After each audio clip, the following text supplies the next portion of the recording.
Atenção você aí, que vai fazer o concurso para o Conselho Tutelar aqui em Brasília, entendeu? Aqui no Distrito Federal, em 2015. E você também quer fazer o concurso para a Secretaria de Estado da Criança, como também qualquer concurso onde cai a matéria Estatuto da Criança e do Adolescente. Se liga aí nessas duas questões que eu vou comentar para você aí ficar sabendo no dia da prova e não errar, caso venha cair uma questão parecida.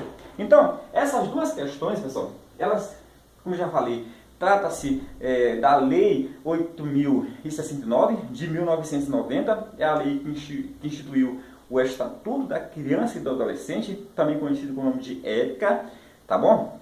Então agora eu trouxe duas questões que geralmente causam polêmica, poderão causar polêmica no dia da prova. A primeira questão, ela caiu no concurso para conselheiro tutelar do município de Lavras, aqui, quer dizer, em Minas Gerais, em 2015. Você poderá consultar. Então, segundo o Estatuto da Criança e do Adolescente, a criança é aquela pessoa que se encontra com... Pessoal, se liga aí. Segundo o Estatuto da Criança e do Adolescente, a criança é aquela pessoa que se encontra com 14 anos. Não, 14 anos não, né, pessoal? 12 anos de idade completa? Também não.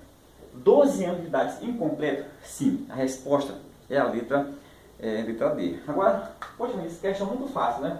Pessoal, essa questão, ela refere-se ao artigo 2º do ECA, entendeu? Fala assim,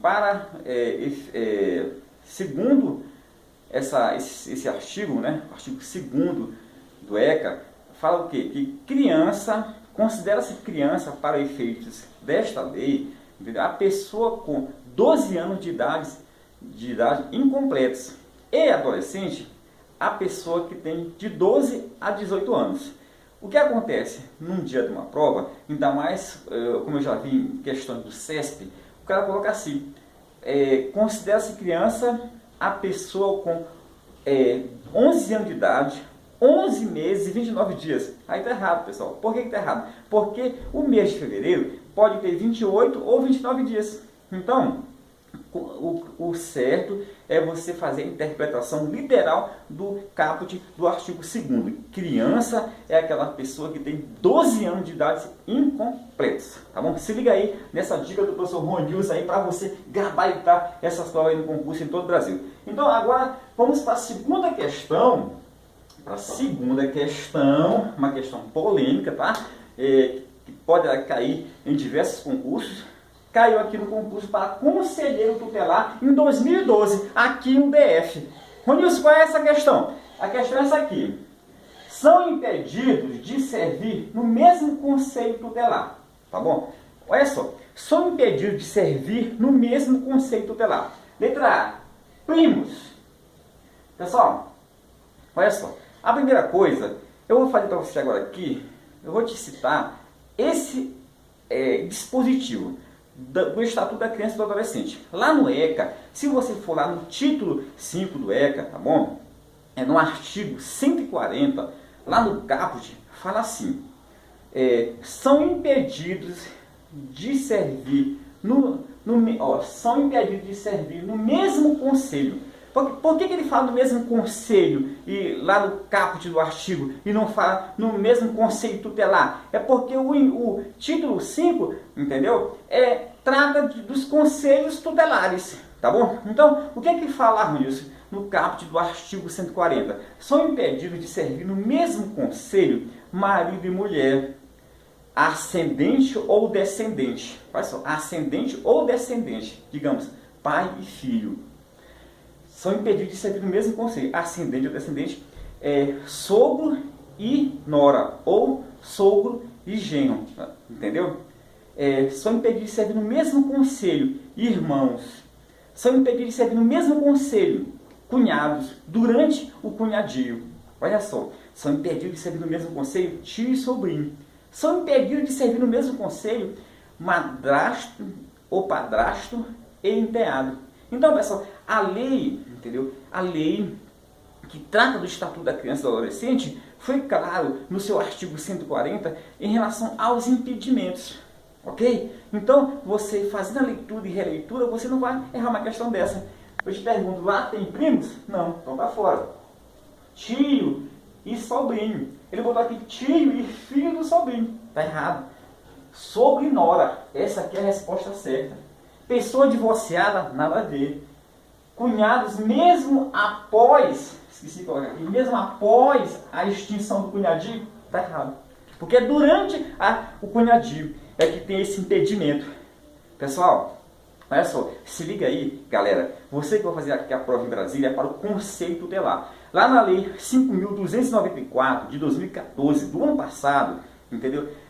Lá no artigo 43, o que é que fala, Ronilson? Olha só, essa lei, ela diz o seguinte lá no seu caput. São impedidos de servir no mesmo conselho os cônjuges, ou seja, cônjuges, né? São impedidos de servir no mesmo conselho companheiros, mesmo em união homoafetiva, parentes em linha reta, colateral, por consanguinidade até o 3º grau, entendeu? Ou por afinidade. Então, olha só aqui, é importante que você entenda isso aí. Porque se, por exemplo, se o dispositivo que for citado for da Lei 5.294, nós temos outros casos aí que poderão ser abrangidos. Mas no que se refere a parentesco, é só até o 3º grau, entendeu? Em linha reta, colateral, por consanguinidade ou por afinidade. Agora, Ronilson, me explica um pouco mais sobre esse negócio de grau. Eu vejo isso aí em tudo enquanto é lei, em tudo enquanto é regimento, e fico confuso ou confusa. Então se liga aí que eu vou te dar aqui uma dica. Vamos supor que João, irmão da Vitória, entendeu? Tenha 2 filhos, Beta e Alfa, tá bom? Beta e Alfa, tá? Beta e Alfa. A Beta tenha um filho chamado Doca. E a Alfa tem um filho chamado Deco. E Deco tem um filho chamado Tibúcio, tá? Observe aqui uma coisa. Eu te pergunto. Se a pergunta fosse, segundo a Lei 5.294 de 2014, aqui, uma lei distrital que vale para o DF, porque a lei, o ECA, ele vale para todo o Brasil. Entendeu? Então, essa lei que dispõe sobre a organização e funcionamento dos conselhos tutelares, ela foi mais genérica. Ela falou o que, Ronilson? Só um minutinho aqui.